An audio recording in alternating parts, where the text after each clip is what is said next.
The chandeliers in the dining room threw slow filigrees of light across the polished oak floor, and the smell of lemon oil and cold metal hung under the scent of steak and white wine.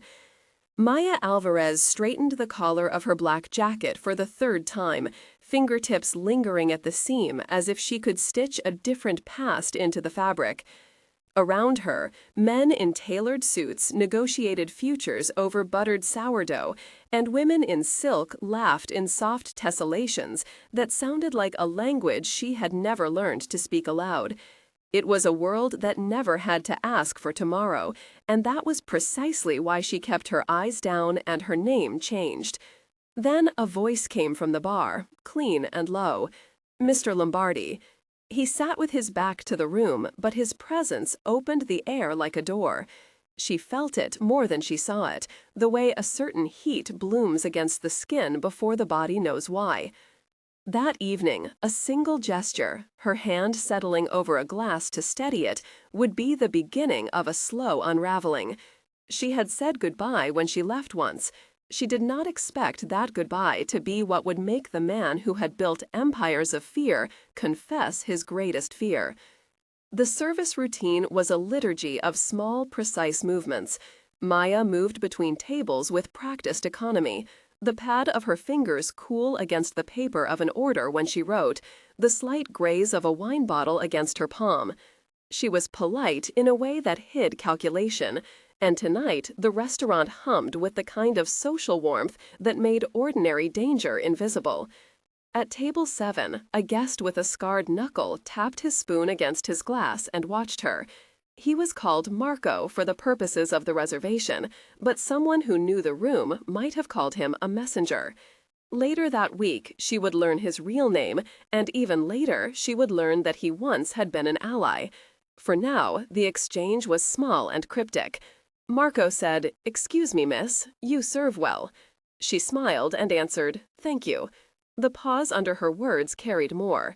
He watched the way her fingers lingered on the rim and asked, "Finally honest, Maya, are you hiding or running?" The question landed like cold coin. She kept her face steady and walked away. She kept her life folded. It was a disparity the city offered like a dare. Outside, the alley smelled of damp concrete and old oil, the scent seeping through the basement windows where delivery trucks idled. Inside, the clientele sipped a century of etiquette and paid to forget the street. The contrast was not moral so much as mechanical. Maya had learned to live in two rhythms. On her break, she stepped into a narrow corridor that smelled of lemon and solder and listened to the muffled traffic outside with a hand pressed to the bruised place behind her ear. She had hearing aids that clicked in the worst places. They let her join the world she served while keeping certain frequencies safe and buffered. A man she had not meant to notice was waiting at the service door. He was older than she expected, and his suit fit poorly, as if being rich had worn him thin. His name was Victor Ritchie. His eyes were the kind that counted people like inventory. He said, "Miss Alvarez, just a word." He did not say please. The word was enough. He told her, "There are things I need to ask you about your family." His voice was both accusation and plea. The words sat on the threshold of something larger. Maya pretended not to hear the edge and handed him the wine list instead. Later, when she closed the kitchen door against the clink of cutlery, she felt the first real taste of threat, metallic and sharp under the tongue. The moment that changed everything came half an hour later. A delivery driver stumbled into the back room with a small envelope that was not for the kitchen. It was meant for another table. Elena from the front desk had misread the name. The envelope slipped from his jacket like a small animal and landed against Maya's shoe. She crouched to pick it up. Inside, there was a single folded photograph and a flash drive taped to the corner. The photograph was of Maya when she was 16, standing in front of a small house with a faded sign that read, "Alvarez Automotive." She had the same cast to her face then, the same stubborn line at the jaw. The flash drive had ETA carved into the plastic in a hand that had known tools. She felt her lungs tighten. Marco was still at table 7, watching his spoon.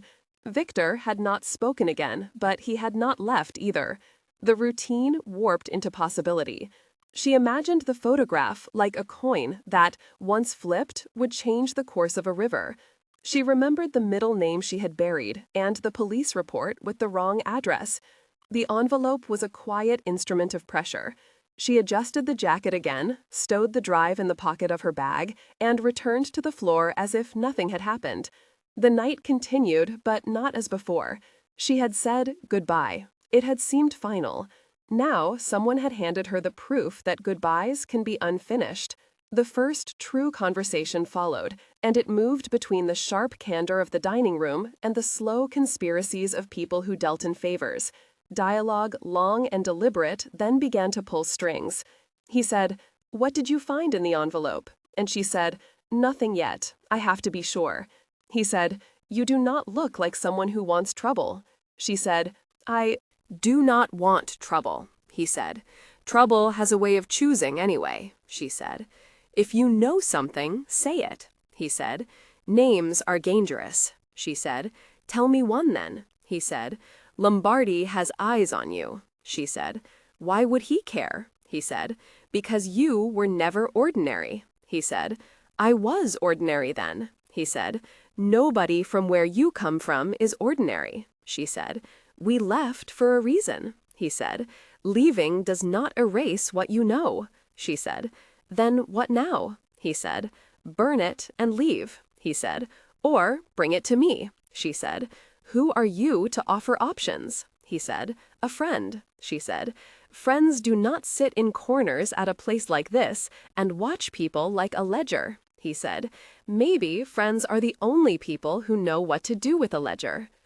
And the conversation moved into tones that were softer and then colder as Marco said, "I can protect you." And Victor said, "Protection often has a price." She listened and felt the band around her chest tighten. There were at least 11 exchanges, each one like a small audition in which loyalty and fear were measured. The tale of Maya did not begin in a restaurant. It began in the scraped handprints of childhood and the smell of engine grease and an empty sink where her mother used to sing. She was born in a small apartment above a garage where her father fixed transmissions and told stories about roads that led to forever. Her earliest memory was a sound the oven made when it cooled and the way the sun made a comma of dust on the windowsill. At 12, she learned to twist wrenches, and at 14, she learned to keep secrets, because secrets were how her father survived. The family was not criminal at first. They were poor and proud. They loved in a way that stacked burdens like boxes in the corner. The neighbor boys were not much older, and when the wrong men took notice, they offered work that smelled like money and fear. Her father refused at first. And then, one winter, he did not come back from a job that promised him pay, and left instead a note that said, "I will be fine," and a silence that became impossible. Her mother died a year later with the radio always tuned to talk shows about lost things. Maya left town with a new name at 17 and a sense that time could be negotiated by distance. The cost of leaving was not freedom, it was armor. Those 3 paragraphs of memory fit into her chest like an old key she did not want to use, but sometimes did check on during cold nights. The secondary backstory of Victor and Lombardi was shorter but sharp. Victor had once been a fixer who wore kindness like camouflage. He was named Victor because his mother wanted him and she left town before he learned what winning cost. He had tried to build a life of small, lawful things until debts and debts that were not his fathered him into choices. Lombardi had the office of a man with too many walls and not enough light. He had risen in the city because he learned to count fear and spend it. There were 700 characters of history that made their faces readable, the way you read a map by the rivers and roads.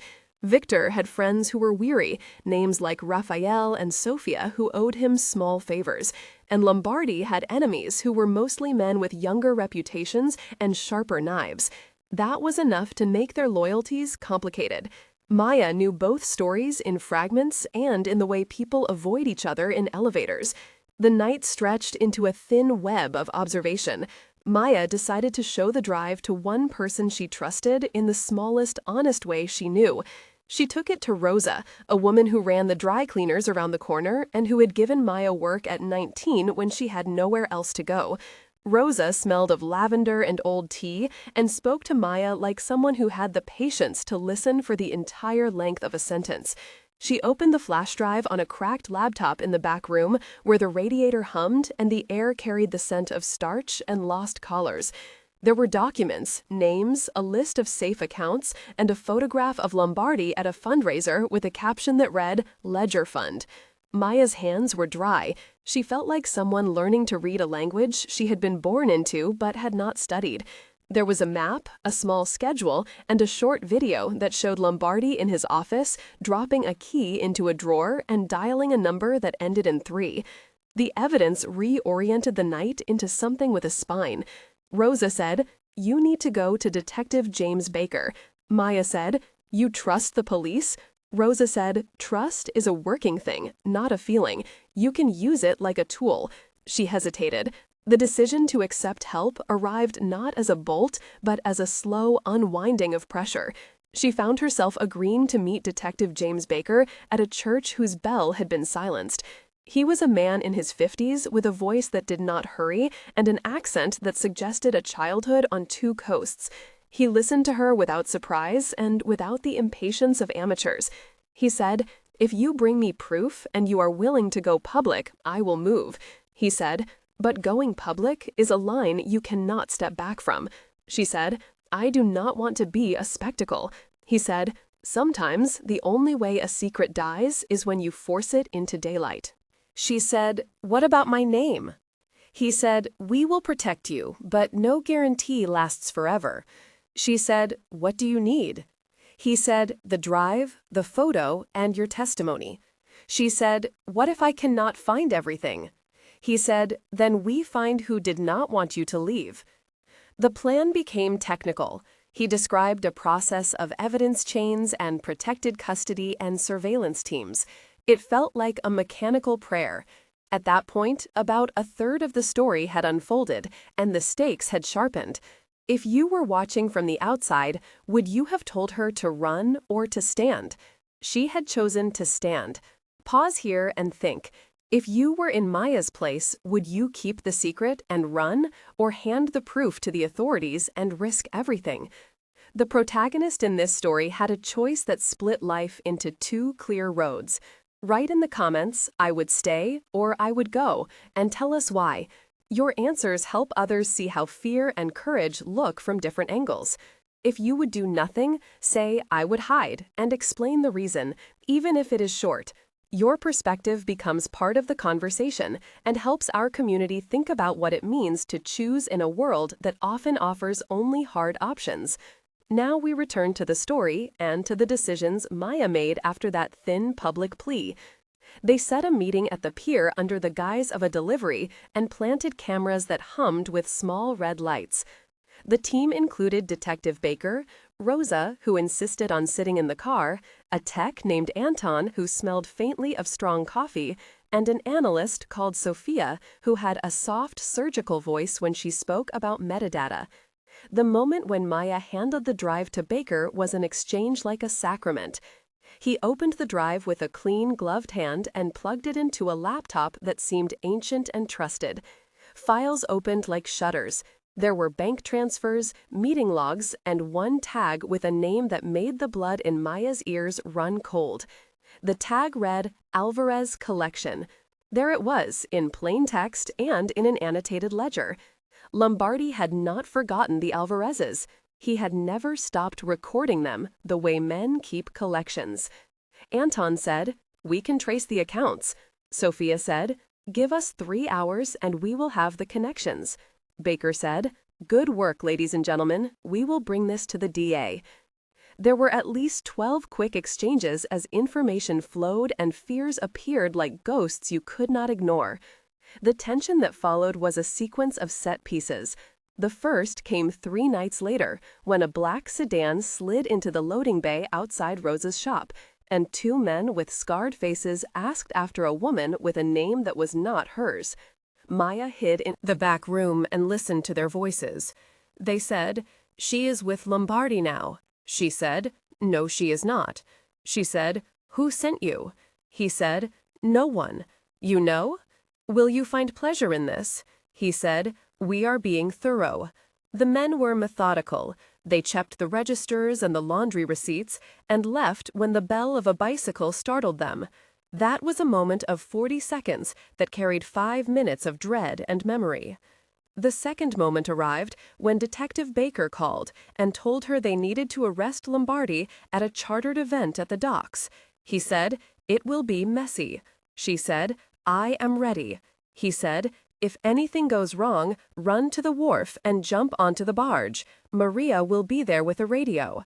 Her name would be sung later in reports as a small angel in a sea of red tape. The third moment happened in the warehouse itself. The warehouse smelled of oil and salt.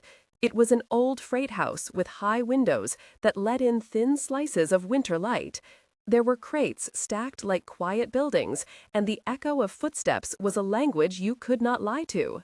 Maya walked beside Detective Baker, and behind him came Anton with a camera and Maria with a first aid kit.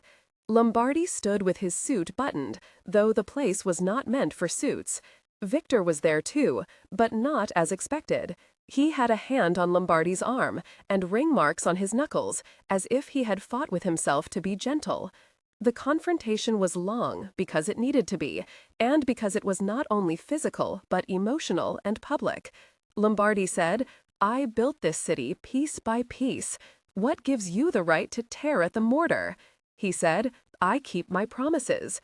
Victor said, "I kept mine." Lombardi said, "Promises are not always honest." Maya said, "You promised you would not hurt people who left. You promised you would not keep my family in ledgers."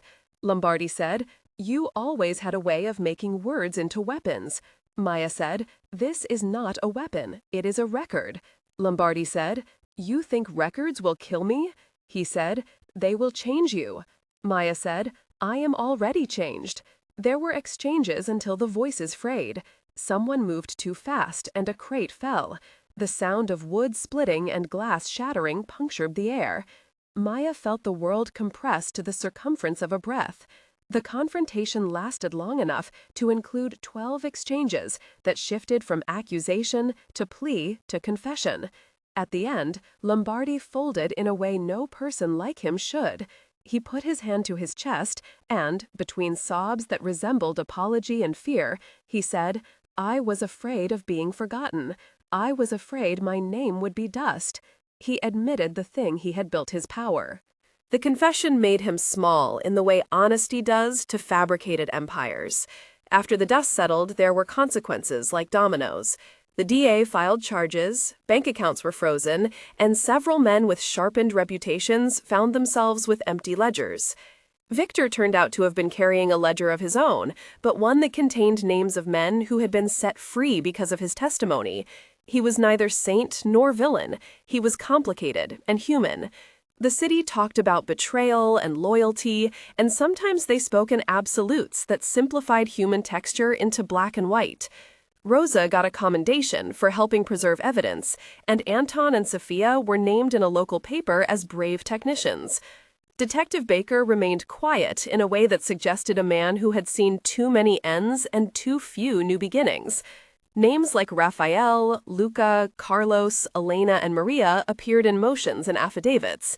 The immediate aftermath held arrests, apologies that smelled of calculation, and small reconciliations.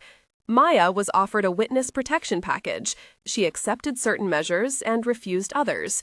She chose to stay in the city, but not the same place. She accepted a new apartment, 2 neighborhoods over, and a job at a smaller restaurant where the light was kinder and the hours less expensive. Her decision was a public one and a private one. She had lost certain illusions about the neatness of escape. The epilogue, 3-part sequence, unfolded slowly and with the kind of tenderness that did not seek headlines. 1 month later, Maya sat at a window with a cup of tea she had not had the patience for in years and watched a child with a soccer ball run past. She had a scar on her wrist where a piece of glass had cut her the night at the warehouse. She traced it sometimes, like a button to hold memory. Her life was quieter and still noisy with memory. She had been to court and met Lombardi in a room where power felt like a badly made suit. He looked less like a man and more like a collection of mistakes. He did not shout. He said, "I tried to make a world where I was never small," and then he collapsed into sentences that admitted fear and loneliness. 3 months later, an article quoted Detective Baker and called the case a turning point. People used words like watershed and precedent, and then moved on. Maya read the piece and thought of Rosa and Anton and the way small acts stacked into a net. 6 months after the arrest, she opened a small door to a kitchen that had a sign that read Alma Table and served soups and breads and sometimes waited tables herself. She met a man named James, who was a carpenter and who had a laugh that made the ceiling seem less high. They spoke slowly about small things and sometimes about the ledger she had given away. The city kept turning, and the docks still smelled of salt. Justice had done some work, and so had public shame. The deeper wounds healed with care and time. The transformation that began with an envelope and a goodbye grew into something that was not absolute redemption, but a reconfiguration. Maya had gone from a person who hid her name to someone who bore it openly in certain rooms. She did not forgive easily, and she did not forget. She learned that courage is often a practice of small acts repeated until habit becomes armor. People who had once been indistinct became advocates and allies in ways that surprised her. Victor visited sometimes and left small packages of engine oil because he remembered the taste of old work. Lombardi in court admitted to the ledger and in a moment of rare clarity said, "I was afraid that if I stopped controlling, I would disappear." Maya had once been afraid of being seen, and now understood that sometimes being seen is the only way to make a life less isolated. If this story moved you, tell us where you watched from and write "I would stay" or "I would go" in the comments to share your choice. If you want more stories like this, subscribe to the channel and join the community where we talk about courage and consequence. Every comment matters, and every subscription helps keep these stories running. In the end, Maya kept one last photograph in a drawer, not as confirmation, but as a testament. It showed a 16-year-old with oil on her hands and a stubborn set to the jaw. She kept it because promises sometimes need witnesses. The city did not become innocent because of one trial, and Lombardi did not become a myth of rupture or salvation. People continued to choose in compromised places. Maya chose to serve honesty as best she could, and to live a life where goodbyes could be bittersweet and complete. If this story resonated, tell us where you are watching from, and consider subscribing to follow more narratives that look at how choices change cities and the people in them.